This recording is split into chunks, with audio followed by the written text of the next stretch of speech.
जो साड़ी मैंने पहनी है ये महाराष्ट्र की सूती साड़ी है और महाराष्ट्र के मराठवाड़ा के ही एक किसान हैं श्रीरंग देवपाल लाड, जिन्होंने कॉटन को लेकर जो काम किया है, खासकर किसानों के लिए उन्होंने जो तकनीक विकसित की जिसे कहा जाता है दादा लाड कॉटन तकनीक। इस टेक्नोलॉजी ने कह सकते हैं कि जो कपास के किसान हैं उनके लिए बहुत फ़ायदा दिया।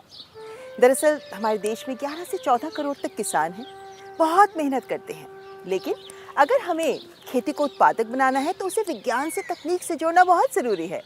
और श्रीरंग देवपाल लाड ने बिल्कुल यही किया। उन्होंने खेती को विज्ञान की तरह अपनाया और उनकी तकनीक से जो कपास के किसान हैं उनके जीवन में भी खुशहाली भर गई और देश ने भी उन्हें सर माथे पर लगाया, उन्हें प्रदान किया पद्म पुरस्कार।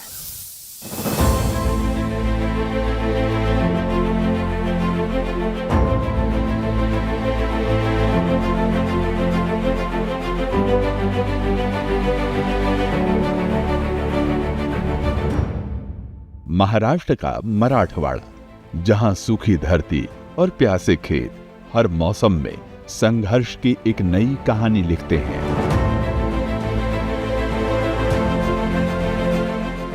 वहीं से उठी एक ऐसी सोच जिसने कपास की खेती की तस्वीर ही बदल दी। यह कहानी है श्रीरंग देवपाल लाड की, जिन्होंने कठिन हालातों को अपनी सीमाएं नहीं बनने दिया। सीमित संसाधन, बदलता मौसम और बढ़ती लागत जैसी चुनौतियां उनके सामने भी थीं, लेकिन उन्होंने हार नहीं मानी। 4 दशकों से अधिक समय तक लगातार प्रयोग करते हुए उन्होंने दादा लाड कॉटन तकनीक विकसित की, एक ऐसी पद्धति जिसने न सिर्फ पैदावार बढ़ाई बल्कि किसानों के जीवन में एक नई उम्मीद भी जगा दी। एक तो मैं किसान पुत्र हूँ और वो भी ऐसे किसान पुत्र हूँ कि जिनके घर का कपास पर पूरा अर्थ खाता निर्भर है। तो मैं हमेशा विचार करता था कि इसका उत्पन्न कैसा बढ़े और मैं उसके पास बैठता था। मैंने मोनोपोडिया को 5 पौधे के कट कर दिया और जैसा कट दिया, जैसा मैंने पकड़ा वैसा ही होने लगा। सिम्पोडिया की लंबी बढ़ गई, सिम्पोडिया के टेंडू की संख्या बढ़ गई।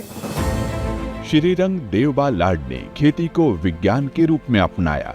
उनकी विकसित दादा लाड कॉटन तकनीक में पौधों की सही दूरी, topping, pruning, canopy management, drip irrigation, mulching जैसी विधियों का समावेश है। इन तकनीकों ने कपास की पैदावार को कई गुना तक बढ़ाया और उत्पादन लागत को कम किया। कई इलाकों में उत्पादन 2 से 3 गुना पहुंचा और किसानों की आय में 40% से अधिक वृद्धि दर्ज की गई। उनके इन प्रयोगों ने न केवल खेती को लाभकारी बनाया बल्कि हजारों किसानों के जीवन में नया भरोसा भी पैदा किया। उनका जो अनुसंधान का काम है, खास रूप से कपास के अनुसंधान का, उससे मैं लगभग पिछले 5-7 साल से बहुत ही नज़दीक से देख रहा हूँ, जिसके माध्यम से जो कपास में मोनोपोडिया रहती है, जिन्हें गेड़े नहीं लगते, ऐसी मोनोपोडियो को निकाल के उनको जो न्यूट्रिएंट सप्लाई है वो सिम्पोडिया को जाके जो कपास के गेड़े उनका वेट बढ़ता है। ये बहुत ही अच्छी तरह से उन्होंने जो तकनीक निकाली है, इस माध्यम से महाराष्ट्र, गुजरात, मध्य प्रदेश, तेलंगाना सभी की तरफ के किसान बहुत ही उसका फायदा ले रहे हैं।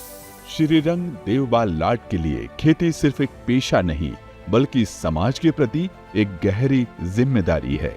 उन्होंने सिर्फ फसलें नहीं उगाई बल्कि किसानों के जीवन में एक नई रोशनी जगाई।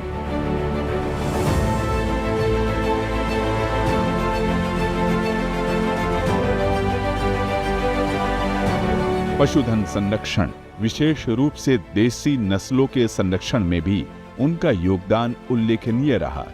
जमीनी नवाचारों से किसानों के जीवन में सकारात्मक परिवर्तन के लिए श्रीरंग देवपाल लाड को पद्मश्री मिलने पर बहुत बहुत बधाई।